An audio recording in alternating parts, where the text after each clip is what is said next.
Mientras tú estabas pensando qué vas a pedir para la cena este viernes, en Washington acaban de detonar una bomba económica. No es metáfora, es que en un solo día el Tesoro de Estados Unidos hizo algo que no se atrevió a hacer en años. Sancionó a la segunda refinería más grande de China. Y eso solo fue el aperitivo. En las próximas horas se sancionaron 40 barcos, se congelaron 344 millones de dólares en criptomonedas iraníes y Goldman Sachs calculó que Estados Unidos va a perder 10,000 empleos al mes solo por el shock del petróleo. Todo en un viernes. Y si ahora esta información no te sirve, no te preocupes, en el futuro en el mercado la vas a notar. Así que te invito a seguirme, te invito a suscribirte, te invito a compartir el video y te invito a comentar qué opinas sobre esto. Hoy estamos tú y yo aquí y vamos a conectar los puntos de este tema porque poco se está hablando y vaya que es importante. El objetivo de todo esto se llama Hengli Petrochemical, la segunda refinería independiente más grande de China, procesa 400,000 barriles de petróleo al día. El 24 de abril, el día de ayer, el Departamento del Tesoro, a través de su Oficina de Control de Activos Extranjeros, la OFAC, la metió en su lista negra. ¿Por qué? Porque Hengli es uno de los mayores compradores de petróleo iraní en el mundo, habiendo adquirido miles de millones de dólares en productos de petróleo de Irán. Pero aquí viene lo que los comunicados de prensa no destacan, y es que Hengli recibió cargamentos de petróleo supervisados directamente por el brazo comercial del Estado Mayor de las Fuerzas Armadas de Irán, a través de una empresa que se llama Seper Energy, generando cientos de millones de dólares en ingresos para el ejército iraní. Cada barril que Hengli compraba pagaba tanques, misiles y operaciones de inteligencia iraníes. En el mismo paquete, el Tesoro congeló 344 millones de dólares de criptomonedas vinculadas a Irán. Dicen que el régimen intentaba mover dinero fuera del país usando activos digitales. ¿Cómo lo iban a hacer?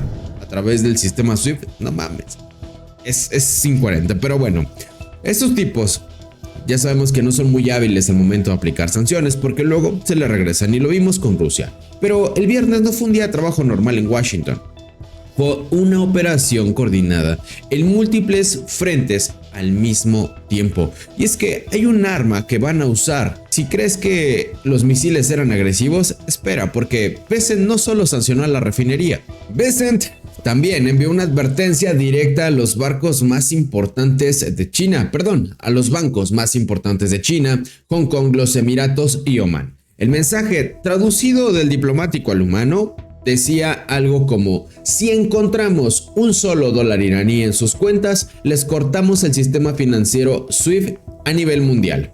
Esto se llama sanciones secundarias. Es el arma nuclear del comercio internacional y ya saben que a Estados Unidos le encanta usarla. No le disparas al enemigo, le disparas a quien le vende las balas.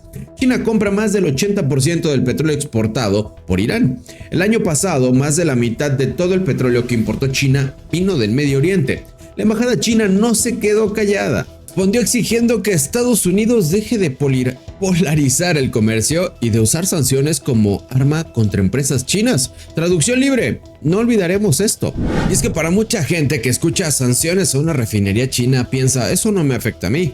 Pero te afecta más de lo que crees. Cuando los bloques empiezan a ejercerse, los bloqueos a los barcos, las sanciones a las refinerías y las amenazas a bancos, empiezan a fluctuar el precio del petróleo. Sube, baja, pero cuando esto se sale de control porque tu política es deficiente, cuando sube el precio del petróleo, ¿qué crees que pasa? Transportes, los plásticos, los fertilizantes, la electricidad y la comida suben de precio. Goldman Sachs estimó que el shock petrolero generado por la guerra con Irán y la pobre política de Estados Unidos van a eliminar al menos 10,000 empleos de la nómina de Estados Unidos cada mes hasta fin de año. Y eso solamente es un aproximado, puede incrementarse. Los sectores más golpeados: restaurantes, hoteles, comercio minorista y cerca de 5,000 empleos mensuales solo en entretenimiento y hospitalidad. ¿Qué quiere decir eso? Entonces el mundial puede estar en peligro. Y no es que despidan a 10,000 personas de golpe, porque es peor, es muerte por 1,000 cortes. El restaurante que iba a abrir no va a abrir. El hotel que iba a contratar personal en verano o en el mundial se va a quedar con lo que tiene. En un escenario adverso, si el conflicto se profundiza, el petróleo Brent podría alcanzar los $140 por barril. En el peor caso proyectado por Goldman Sachs, hasta $180. Ahora, Goldman también proyecta que el riesgo de recesión en los próximos 12 meses subió 30%, cosa que ya tienen, solo que no lo aceptan. Y esto es impulsado por el alza en los precios del petróleo. Ahora, y eso ni siquiera es lo más preocupante, porque llegamos al campo americano, que te invito a ver mi video del día de ayer, donde Palantir se mete a la agricultura de Estados Unidos. Y es que en el campo ya empezamos a ver los estragos. Y mientras Washington juega el ajedrez global en el Medio Oriente, el tablero se está quemando. Las quiebras de las granjas casi se duplicaron entre 2024 y 2025. Muchos agricultores descubrieron que la profesión ya no es económicamente viable. El 61% del territorio continental de Estados Unidos está bajo condiciones de sequía moderada a excepcional, incluyendo el 97% del sureste del país. Ahora, aquí hay algo interesante porque un relevamiento entre 5.700 agricultores de la Federación Americana de Burócratas Agrícolas, obviamente, encontró que el cerca del 70% no puede pagar el fertilizante que necesita para esta temporada. ¿Por qué?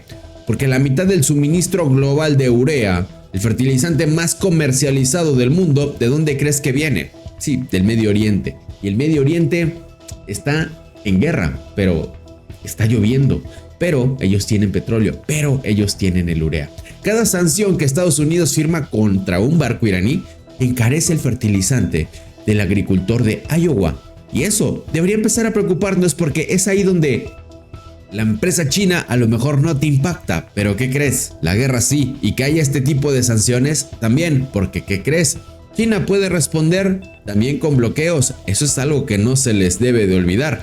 Ahora, Trump sanciona a China el viernes y el lunes pide que se sienten a negociar. Ese es siempre lo que diplomáticamente hace el tipo más culto de la sala.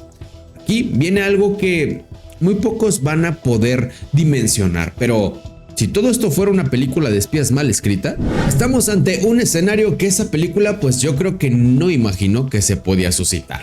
Y es que Trump tiene agendado reunirse con Xi Jinping en Pekín en mayo de 2026, su primer viaje a China en 8 años, uno de los momentos más turbulentos de las relaciones comerciales entre las dos potencias, que en este momento son las más grandes del mundo. Ahora imagina la escena, un presidente que acaba de sancionar tu segunda refinería, la más grande.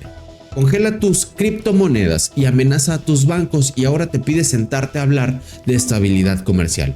¿Entiendes cómo esto se va compactando y cómo estos puntos van conectando?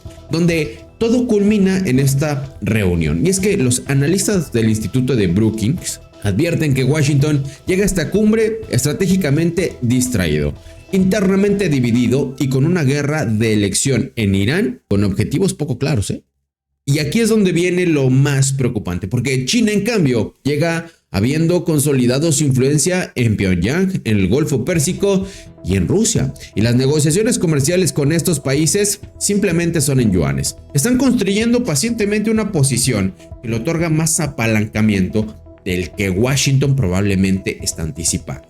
Estados Unidos tiene el arma financiera más poderosa de la historia. Puede cortar cualquier empresa, cualquier banco, cualquier país del sistema del dólar. Lo usó contra Rusia, ya lo sabemos, lo usó contra Irán, lo está usando ahora contra China. Pero cada vez que le dispara, algo pasa.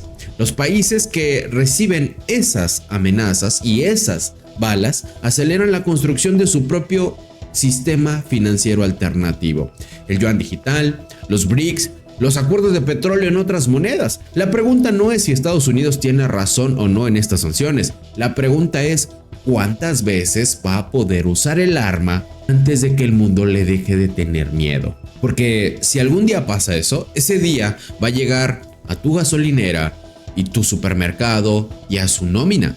¿Qué quiere decir esto? Que el día que el mundo deje el petrodólar, los que van a sufrir son los que siguen teniendo dólares. Solo que nadie les va a avisar con tiempo. Ahora, todo esto que les acabo de decir es preocupante porque los puntos empiezan a conectar. Empezamos desde Irán. Sanciones al petróleo iraní. Pero sancionar una petrolera china, amenazarlos con que si encuentras un solo dólar, los vas a sacar del sistema, y esperar que en la reunión de presidentes todo salga bien, que hablen de estabilidad. Es algo que parece una película muy interesante si estuviéramos hablando de Tom Cruise, si estuviéramos hablando de Hollywood. Pero en el esquema geopolítico y en el esquema financiero, esto es una bomba. Estados Unidos no se está dando cuenta que se está disparando en el pie. Viene el mundial y ya hay cancelaciones. Gente no quiere ir a Estados Unidos. Viene el mundial y ¿qué crees? La crisis del petróleo se puede empeorar. Viene el mundial e Irán sabe qué hacer con el petróleo y el estrecho de Hormuz. Pero sobre todo, viene la reunión de Xi Jinping y Donald Trump. Ahí es cuando el mundo tiene que estar pendiente de lo que sucederá. Pero si esta información te ha servido, no olvides seguirme, no olvides compartir y sobre todo, deja un like. Eso ayuda mucho al canal. Nos vemos en el siguiente.